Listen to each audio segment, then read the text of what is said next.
हाय वगैरह बाद में करेंगे and welcome to the episode 1 of my new series जिसमें हम वियर्ड ट्रू क्राइम स्टोरीज के बारे में बात करेंगे। और आज इस एपिसोड में हम बात करेंगे सोनिया कुमारी के बारे में, जो वेस्ट दिल्ली के नांगलोई में रहती थी अपने मम्मी पापा भाई बहन के साथ और इंस्टाग्राम पे रील्स बनाया करती थी क्योंकि वो पैसे कमाना चाहती थी और कुछ बड़ा करना चाहती थी, एक बड़ी इन्फ्लुएंसर बनना चाहती थी। लेकिन उनके ये सारे सपने टूट गए जब करवा चौथ के अगले दिन वो अपने भूत बॉयफ्रेंड के साथ भाग गई और उसके बाद कभी घर नहीं लौटी। ओके, तो जैसा कि मैंने बताया कि सोनिया काफी गरीब फैमिली से थी, जिसकी वजह से उन्हें पढ़ाई भी छोड़नी पड़ गई। उन्होंने सिर्फ 10th तक पढ़ाई की थी, उसके बाद वो रील्स वगैरह बनाने लग गई। और ऐसा नहीं है कि रील्स वो सिर्फ घर में बनाती थी, वो घर के बाहर जाके भी इन रील्स को बनाया करती थी, जिसकी वजह से शी मेट अ बॉय जिसने अपना नाम बताया संजू। अब ये जो संजू है इसे सोनिया प्यार से भूत बुलाती थी और इंस्टाग्राम पे #भूत लिखकर उनकी स्टोरीज लगाया करती थी। अब सोनिया संजू को भूत क्यों बुलाती थी ये किसी को नहीं पता। अब शुरू में तो वो संजू से छुप छुप के मिला करती थी और ये सारा जो लव अफेयर उनका शुरू हो गया था वो बहुत ही सीक्रेट था, उन्होंने किसी को बता नहीं रखा था। बट धीरे धीरे करके उन्होंने अपनी इंस्टा स्टोरीज में रिवील करना शुरू कर दिया कि वो किसी को डेट कर रही हैं और संजू का नाम भी बताना शुरू कर दिया इंस्टाग्राम पे। इवन सोनिया का प्यार संजू के लिए इतना बढ़ गया था कि इंस्टाग्राम पे अब तो वो संजू के लिए माय हबी तक लिखने लग गई थी, जबकि उनकी संजू से शादी नहीं हुई थी। अब हुआ क्या कि कुछ दिनों से सोनिया को अचानक अपनी तबीयत ठीक नहीं लग रही थी और ये बात घर वालों ने भी नोटिस की, तो घर वाले उसको हॉस्पिटल दिखाने लेके गए और वहां पे उनको पता चला कि सोनिया तो 5 महीने से प्रेग्नेंट है। तो घर वाले शॉक हो गए कि उनकी 18-19 साल की बिन ब्याही बेटी 5 महीने से प्रेग्नेंट है। तो उन्होंने सोनिया से पूछा कि ये किसका बच्चा है, तो सोनिया ने उन्हें सब कुछ बता दिया कि ये संजू का बच्चा है और वो उससे शादी करना चाहती है। इवन उसने ये भी बताया उसके पेरेंट्स को कि संजू अपने मम्मी पापा के साथ नहीं रहता है क्योंकि उन्होंने उसको बेदखल कर दिया है और वो संजू के साथ अलग से घर बसाएगी। फिर आया अगस्त 2024 जब सोनिया 7 महीने प्रेग्नेंट थी। इसी महीने सोनिया ने अपनी लास्ट स्टोरी लगाई थी इंस्टाग्राम पर और इसी महीने करवा चौथ भी था। 20 अक्टूबर 2024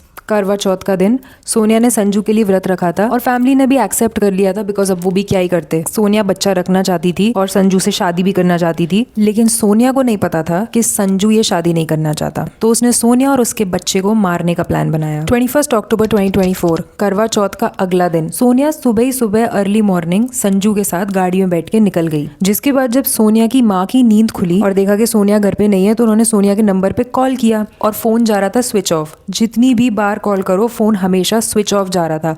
घंटों तक कॉल करने के बाद संजू ने फोन पिक किया और बोला, मैं संजू बोल रहा हूँ और तुम्हारी बेटी तुमसे नफरत करती है, दोबारा कॉल मत करना। जिससे पूरी फैमिली समझ गई कि ये तो संजू के साथ भाग गई है शादी करने के लिए, फैमिली बसाने के लिए। लेकिन फिर भी फैमिली वालों को सोनिया के मुंह से ये सुनना था। तो सोनिया के जो भाई थे मनीष, उन्होंने सोनिया को कॉल किया और पूरे दिन कॉल्स वगैरह लगाने के बाद रात को 11 बजे फाइनली उसके बड़े भाई मनीष का कॉल लगा और दोबारा से कॉल संजू ने उठाया। सोनिया से बात अब भी नहीं हो पाई, लेकिन मनीष ने फोन पर सुना कि संजू किसी को बोल रहा है कि गड्ढा और गहरा खोदो। जिसके बाद पूरी फैमिली घबरा गई, उन्हें सोनिया की जान की चिंता होने लग गई और वो कंप्लेंट करने नांगलोई पुलिस स्टेशन चले गए। लेकिन पुलिस वालों ने बोला कि लड़की बालिग है, अपनी मर्जी से गई है, लड़के का बच्चा भी है उसके पेट में, तो वो कुछ नहीं कर सकते। अब फैमिली वालों को कुछ समझ में नहीं आया तो उन्होंने सोचा वो खुद ही संजू को ढूंढेंगे। जिसके बाद उन्हें ये पता लगा कि संजू तो एक्चुअल में संजू है ही नहीं, उसका असली नाम तो सलीम है। वो ऑल दिस वाइल सोनिया से झूठ बोल रहा था। अब एक पूरा दिन हो गया इस चीज में और सलीम को पश्चिम विहार पुलिस स्टेशन में पकड़ लिया गया। इसलिए नहीं कि उसने सोनिया की जान ली थी, बट इसलिए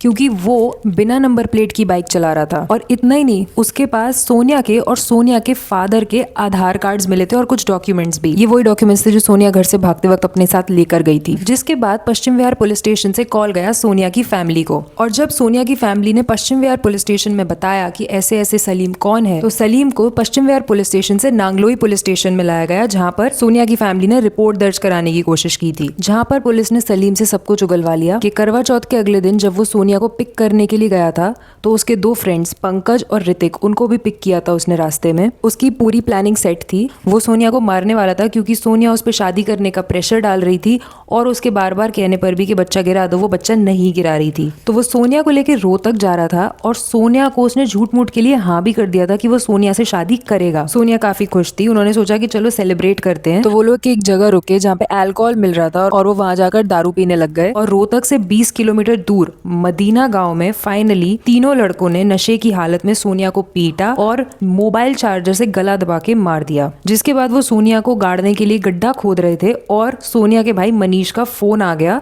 सलीम के पास। नशे की हालत में उसने फोन उठा भी लिया और उसने फोन पर ही ये भी कह दिया कि गड्ढा और गहरा खोदो।